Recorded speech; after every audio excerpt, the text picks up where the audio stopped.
Good morning, everybody. How are we? Good.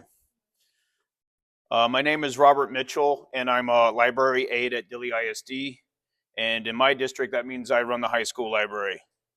I would like to begin by saying that it is a great privilege and honor to not only be attending this conference, it is also a great privilege and honor to be speaking about my life story, our high school library, and our students this morning.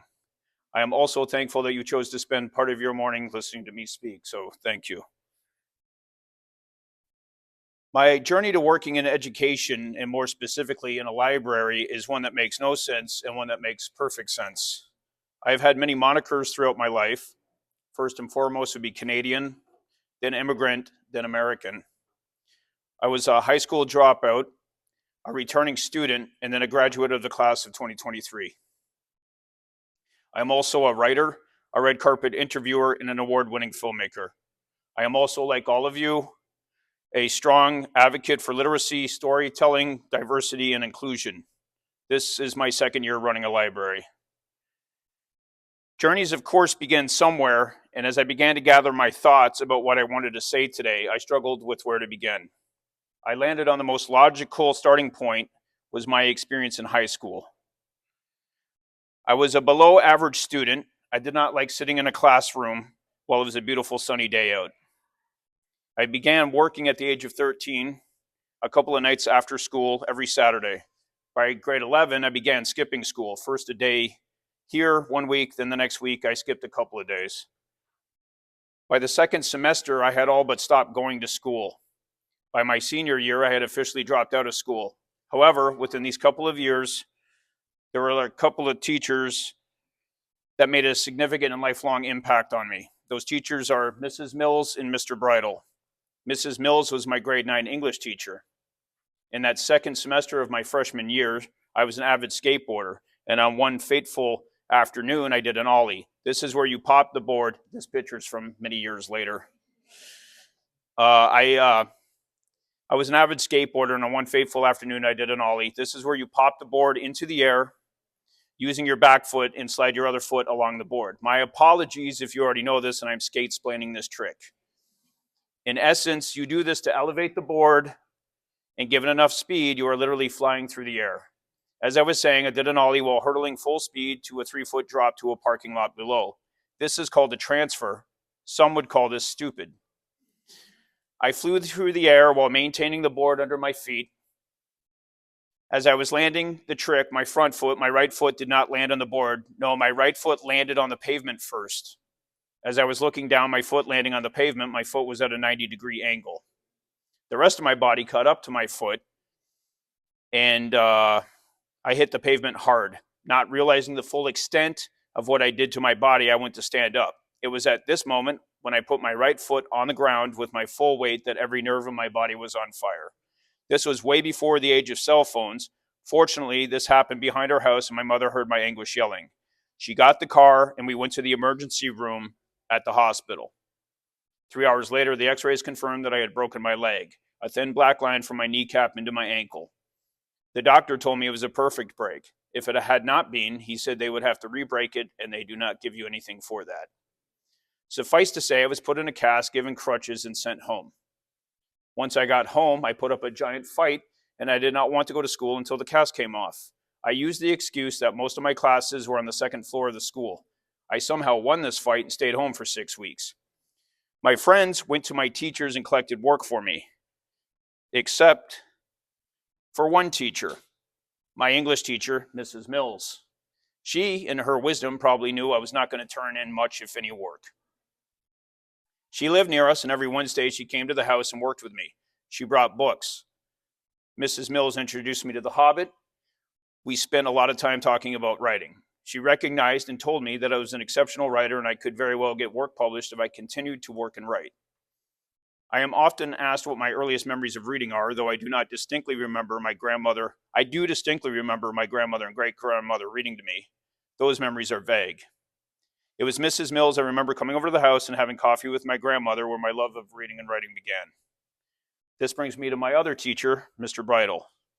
He taught a course called Screen Education that we were told at the time was the first of its kind in any Ontario school. Screen education was tantamount to attending film school.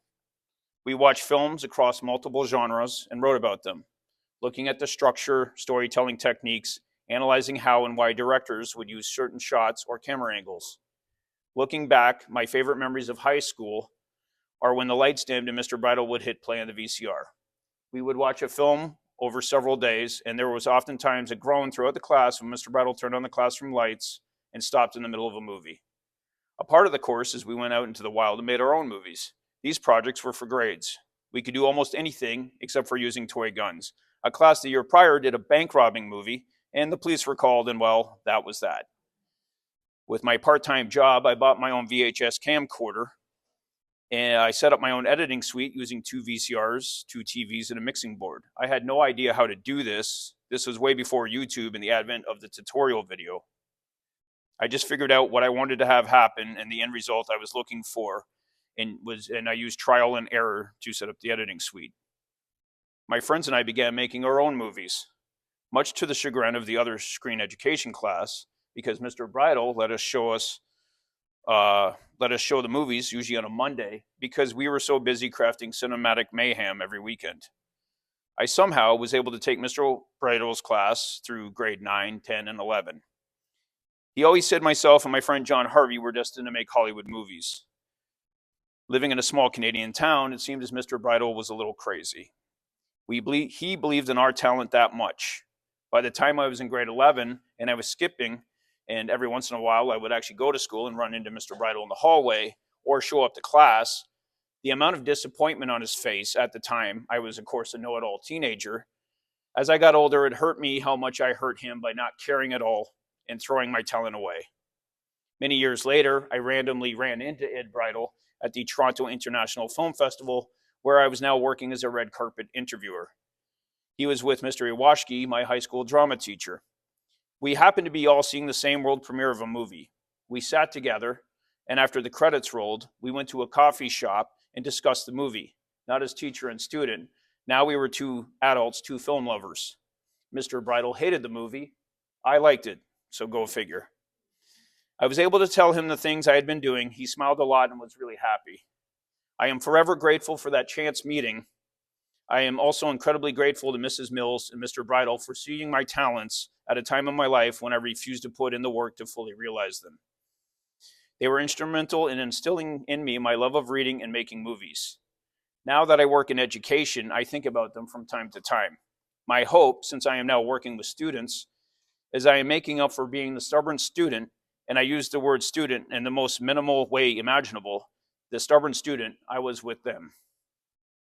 I have alluded to it, and this talk is entitled Every Library Day is a Red Carpet Premiere. In 2002, I began attending the Toronto International Film Festival as an audience member. Over 300 films are shown over the course of 10, now 11 days. Many are world premieres. The city is all abuzz with excitement. Movie stars are wandering around. Toronto, like all major cities, can be a gruff and lonely place, as a sea of people you pass by on the sidewalk are strangers. Add to that, Canadians are a reserved people. They can be friendly, as the popular stereotype goes, but you will be the one breaking the ice. For 10 days in September, the excitement in Toronto is palpable as the cinematic world descends downtown. As I said, I began attending in 2002. By 2008, I was working at the film festival as a roving reporter and started doing red carpet interviews. Once I received that first media badge, I kicked open as many doors as humanly possible.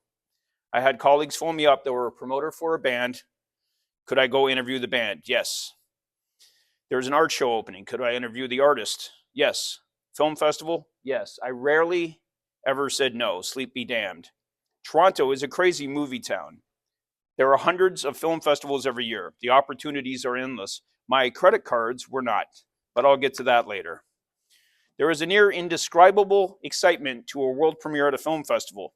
A catch-all word that has surfaced throughout the years, buzz. 2,000 people sitting together in a cinema, all that chatter, all that excitement of seeing something new. That is buzz. When I began running the high school library, one of my initial thoughts is, how do you compete with the TikTok generation? I believe you have to create an excitement a buzz about the library space. In my way, I am trying to create the excitement of a world premiere, and so far as the case of a film festival is concerned, the cinema is the place to be. In our high school culture, I want the library to be the place to be. To use the metaphor of the red carpet, and in regards to a communal space, I fully acknowledge that red carpets are rooted in elitism. Red carpets have historically been unfurled for royalty and in modern times celebrities. As an aside, I do find it ironic that the first Hollywood red premiere at Grauman's Theater in 1922 was for Robin Hood, starring Douglas Fairbanks. To recognize that the red carpet space is elitist, we can equally accept that social movements for positive change, though not being born in these spaces, have indeed received a much larger spotlight and a far-reaching awareness. Moments like Oscar So White and the Me Too movement come to mind.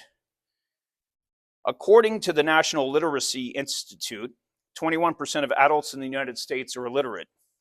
54% of adults have a literacy below the 6th grade level. Looking at our nation's classrooms, approximately 40% of students cannot read at a basic level.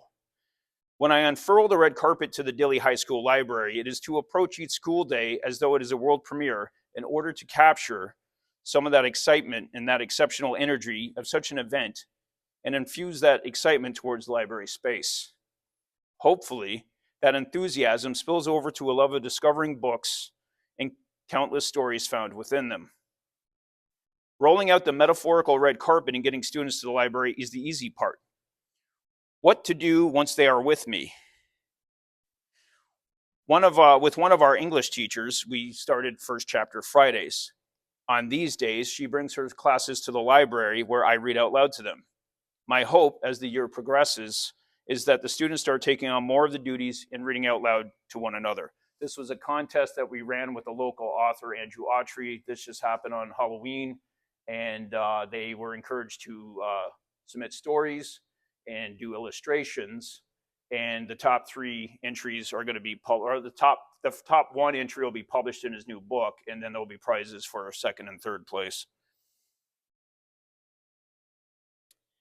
As I was thinking of the TikTok generation in regards to the traditional library space, I wanted students to be up and moving when they first started visiting. I started researching library escape rooms. There are lots of books about library escape rooms, but there's not really any templates or clues, so I created my own. So in the last library escape room I did, the last clue before you could escape the library was someone from the group had to read poetry out loud to everyone else in the room. What I noticed was that some of the students you barely hear from are the ones that stepped up to read out loud. These library days are great. It really gets kids up and running around. They get really competitive. As they engage with the clues in the library, they begin learning the skills needed to navigate the library in the future. The TV faces out, so at the starting of the last school year, our tech department installed a TV. At first, I'm like, I don't know about a TV in this space. And then I started, well, it's an amazing tool.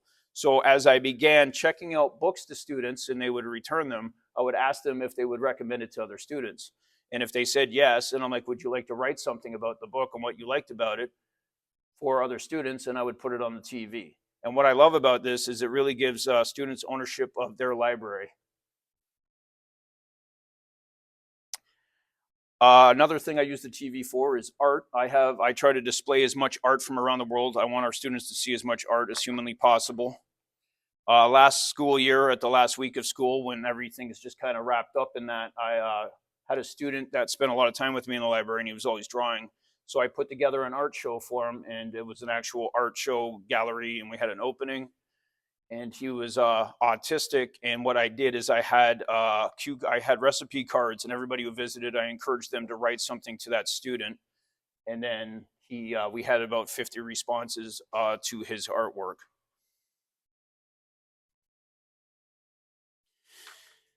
Also, in my first year of running the library, a student brought in a chessboard. And then the first week, a couple of people played. And then the next week, I had a whole group of people talking trash to one another around the trash board. I'm like, well, this isn't going to fly. If you want to talk trash, You have to be playing chess. So I went on Amazon and ordered some more chessboards and got them as soon as possible. And then in the next week or two, we had 3, 4, or 5 games running simultaneously. Our library is now a thriving chess community. As many of us know, kids that play chess reap great benefits in the learning environment. In fact, the more they play, the higher the benefits are. I now have several seniors with me every day during our pack time. This is there's that's the chess tournament we did last year and the top 3 winners. And then, so we have this pack time about a half an hour before lunch. And I'm working with several seniors and I'm asking them what would they like to do after high school, because not everybody's destined to go on to college or whatever. This student told me she wanted to be a real estate agent. And I'm like, that's fantastic. Thank you for letting me know. One of my friends in Indiana is a great real estate agent. So a couple days later, I set up a Zoom call and they had a 40-minute conversation about what it was like to work in real estate. And this student, it was incredible. She came in prepared. She handed me a bunch of handwritten questions and she asked me if I could type them up for her. And of course I did. And then they had an amazing conversation. I'm actually setting her up with another meeting now tomorrow, actually. One student wants to be a tattoo artist, so I gave him art tools that he needed, and I said, I'm not going to bother you for the rest of the year because you'll be drawing with me every day. And then when you graduate, you're going to have a fully realized portfolio. I asked another student what they wanted to do.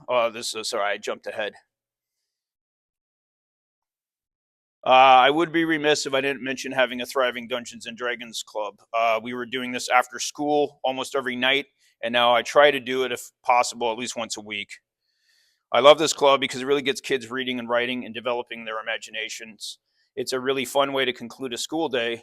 And one of my ultimate goals working at Dilley High School and the library is to create long-lasting memories for our students. I hated high school. I want them to look back with fond memories. How I ultimately came to work in Dilley, Texas began with a brief encounter in Toronto, Canada during the film festival in 2009. I was working doing interviews and was introduced to a person living in Bloomington, Indiana, home of Indiana University, who was writing about the film festival for their dissertation. Perhaps the seed of me working at Dilley High School began even earlier. In 1992, at the age of 17, I was a voracious reader. I read the seminal road novel, On the Road by Jack Kerouac, a book of profound prose that sparked my wanderlust. I, like characters in the novel, wanted to travel extensively throughout the United States. I will now do what I do when people visit my library for the first time. I will read this key paragraph from the novel.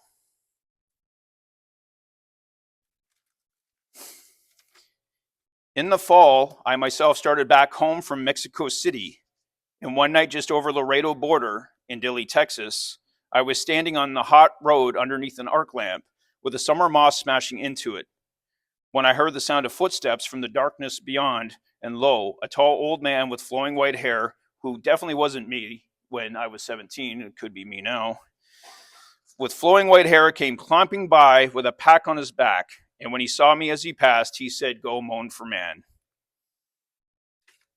For me, this paragraph is where Sal Paradise, Jack Kerouac's alter ego, has the epiphany to head to New York City and become the writer the world would come to know him as. I share this paragraph often with Dilley students to reinforce that their stories matter and that their town matters.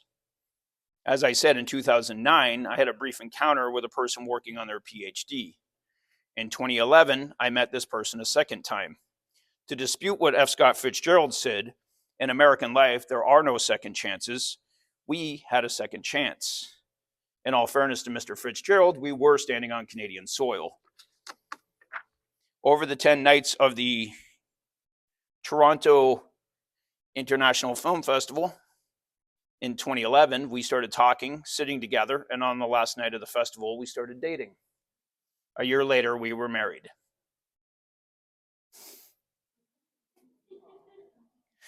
Dr. Sarah Mitchell is with us today. There is nothing like the excitement of a world premiere. That experience will never hold a candle to meeting someone and having sparks fly. Dr. Mitchell is originally from Dilley, Texas, and through a decade of amazing adventures, career moves, starts and stops, we arrived in Dilley, where we now both work at the high school. By the very nature of red carpet interviews, they are brief encounters. In 2019, I interviewed Nick Cage for a film entitled Color Out of Space. If it wasn't for you and many others making these films, there would be no Midnight Madness. Exactly. I usually welcome people to Midnight Madness, but you are Midnight Madness. I like that. Thank you. Hi, it's Robert Mitchell, and I'm here at the 2019 Toronto International Film Festival. I'm here for the world premiere of Richard Stanley's highly anticipated H.P. Lovecraft adaptation, The Color Out of Space. Hi, Mr. Cage. It's great to meet you. Happy to meet you. How are you? Good. Yeah, me too. I haven't seen the movie either, and my father was a professor, and I grew up reading Edgar Allan Poe. He's a professor of literature. I remember I got into Lovecraft, and I asked my father how high is Lovecraft in the American, legacy of horror, and he said extremely high. And I remember Lovecraft and Poe's influence on Stephen King, and so it's a great legacy to be a part of making a movie from one of Lovecraft's most famous stories. That's what I love about literature and movies is the legacy and it's passed on from generation to generation. Yeah, exactly. And I haven't seen the movie yet. I'm very excited to see it. But as you know, the movie has a kind of a relevant theme to it because of the effects this sort of this alien energy from the meteorite is creating on the environment. And not that it's a message movie, but on the environment and the animal life. And I think it's kind of in the zeitgeist. It's kind of relevant. How did you become Nathan? Well, what happened was I was given a script, and the thing about Color Out of Space is when H.P. Lovecraft wrote it, he described the color as a color from an entirely different spectrum, an alien spectrum, so no one's ever seen it before. When I heard that Richard Stanley was going to do it, I thought he was the kind of director that could try and create a new experience with color. And so I thought that was the right choice. Then the Spectrovision folks brought me the script, and they knew that I love family drama, and I also like gothic horror, and they put the two together with this, so that's how I became Nathan. Thank you so much for your time. Hello. So that interview lasted exactly 2 minutes. Our brief conversation would then wind up on the Spanish, German, and Japanese Blu-rays. This brief interaction had a longevity I could not imagine. I often think of our nature in work in libraries and how we interact with students. Not being teachers in a classroom and seeing the same students every period, every day, our interactions with students can be sporadic and brief. I do my best to have meaningful interactions with students every chance I get, knowing full well that these conversations could have far-reaching positive impacts no one could imagine. Last year, a student approached me with a story they had written about their experience during summer school with me and other students. What was remarkable is that this story was created of the student's own volition. It was not an assignment or extra credit. As I began writing this piece, I knew I was going to be writing about my life story in the library. There was something missing, and that was the voice of our students. I asked students to contribute what they liked or loved about their library. This is the writer of the summer school story and their thoughts about the library. Hello, my name is John. I love the library simply because of the energy that Mr. Mitchell brings to it, and because when you walk in, he can perfectly understand when you're feeling down or just not in a good mood. Often, when I think of us are not in a good mood, he tries to give us a friendly conversation to distract our mind from distress. For some odd reason, to me, this isn't just a library, it feels almost therapeutic. As this school year progressed, I've had several students approach me with stories that they are creating because they just have a need to express themselves through creative writing. Julius would be upset if I did not include his thoughts. Awesome sauce. Pure awesome sauce. Got pretty good books, good clubs, very helpful librarian, a very welcoming place for all kids. I had alluded to the endless opportunities for being creative in Toronto, and that my credit cards indeed had limits. By 2010, I had maxed out 2 credit cards and fell into the predatory lending scheme of payday loans. I mention this because by the end of 2010, I was drowning financially and had not been paying rent. By December, I was evicted from the apartment I was renting. I was now homeless. I began couch surfing at friends' places. This can only go on for so long. I was fully employed, working 40, 50 hours a week. I had a small storage shed. I would sleep in that sometimes. I began work at 6 in the morning. Sometimes I'd go in hours before my shift started and sleep in the lunchroom. After work, I would be so exhausted I would fall asleep on the subway and ride underneath Toronto for hours sound asleep. One of the absolute worst feelings in the world is having no place to go. As I assume the duties of running the high school library, my number one priority is that the space is for everyone, students and staff. This priority informs everything from my book selection to never denying the library space, students, classes, organizations using the space.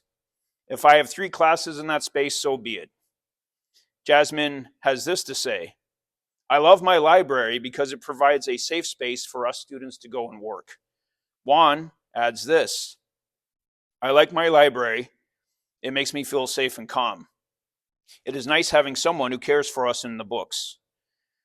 Working in the arts, the pay can be sporadic or non-existent. I have always maintained another job with a steady income. In March of 2020, I was working at a grocery store here in San Antonio. I worked this very public-facing profession until June of 2021. By this time, myself and millions of others were burnt out. I became a participant in what became known as the Great Resignation. Having quit my job, I was faced with the question, what's next? I decided it was time to go back to school. I eschewed taking a GED exam because, having not been in a formal class setting for 30 years, I needed to know if I had the ability to take classes. The 2 high schools I attended were long gone, closed and shuttered. I contacted a guidance counselor at yet another school, which now kept all the records. She sent me my transcript. My grades mostly resembled a cool South Texas day. I then asked if there was any way to take classes necessary for me to complete the credits needed to obtain my high school diploma. She referred me to the good folks at Quinty Adult Education, an organization in my hometown that specializes in adults returning to education. I was able to take the classes I needed online on the ranch we live on outside of Dilley. One of the obstacles I initially faced was the fact that we did not have the internet. I used a hotspot on my phone, which was hit and miss. By the winter of 2022, I had completed the necessary courses I needed, and I was able to attend my graduation in my hometown exactly 30 years after when I should have graduated.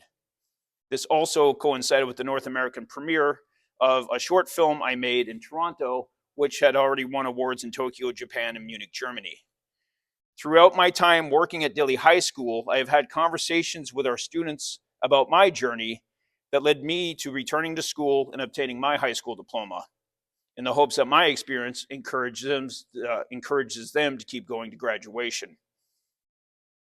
As I conclude this morning, there's another brief encounter that had a profound impact on my life. On December 7th, 1941, the government of Japan bombed Pearl Harbor. My grandfather, Robert Mitchell, who in this photo in 2022 was 100 years old, he was 17 and he was going to join the Royal Canadian Mounted Police. After Pearl Harbor, he informed my great-grandmother that he was now going to join the Canadian Navy. Like a lot of mothers, she did not want her son to go to war, but Robert signed on to the Navy with his best friend, Andy Bedford. Their basic training was in Halifax, Nova Scotia. Several weeks later, the newly minted sailors were in giant lines receiving their ship assignments. Andy was standing in front of my grandfather. The commanding officer was calling people forward. He motioned Andy forward and then stopped the line at my grandfather. Robert said, "Well, Andy, I guess I will see you later." That was the last time my grandfather would see his best friend Andy. For decades, he had no idea what happened to his best friend. Several years ago, my father started researching and reached out to the Canadian Navy. Documents had been declassified. The HMCS St. Croix, the destroyer Andy Bedford was on, was sunk by a German U-boat on July 24th, 1942. Andy was lost at sea. I often think of Andy Bedford, a man I never met, who died 34 years before I was born, I also think of that commanding officer who stopped the line where he did. If he called one more sailor forward, my grandfather would have been on the St. Croix and I would not exist. 148 sailors died when that ship was sunk. These young sailors, not much older than high school students, died in the pursuit of defeating fascism. Andy died at the age of 20, his story unfinished. As people who work in libraries, we're a keeper of the stories. We also keep and share the stories that are unfinished. We also have the ability to help our students realize their stories. This is another student of Dilley High School who began coming to the library in brief moments to share stories they have written. They only have access to computers at school. Now they work in the library whenever they are able. The library provides, this is the student now speaking. The library provides a quiet, calming atmosphere that is the perfect sanctuary for unwinding after a busy day. More than just a quiet study spot, the library has become my personal creative workshop. I love studying the structure of great novels here, and the fantastic resources allow me to research any historical detail or setting I need to make my own stories feel authentic and real. I deeply appreciate that the library stands as a truly welcoming and essential community space. I love this library with my whole heart, which is why I'm truly upset that when I graduate next year, I won't be able to come here anymore. This place means so much to me because it has been my sanctuary. A few quiet hours where I could process difficult emotions and let my mad and bad thoughts out.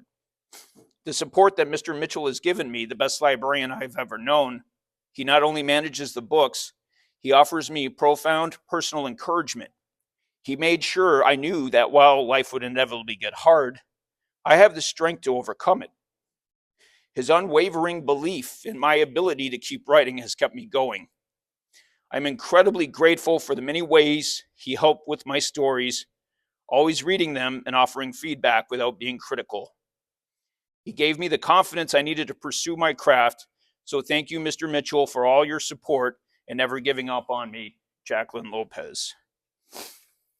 During these dark times, as fascism spreads across the land, book ban after book ban, as food insecurity rises, as the number of unhoused continue to rise, our libraries are vital spaces, essential spaces, community building spaces. Our libraries are indeed safe spaces. We are the shining lights that surround the metaphorical red carpets, leading to our library doors, shining a spotlight on the timeless stories, the unfinished stories, and the stories that have yet to be written. I dedicate this presentation to Sailor Andy Bedford.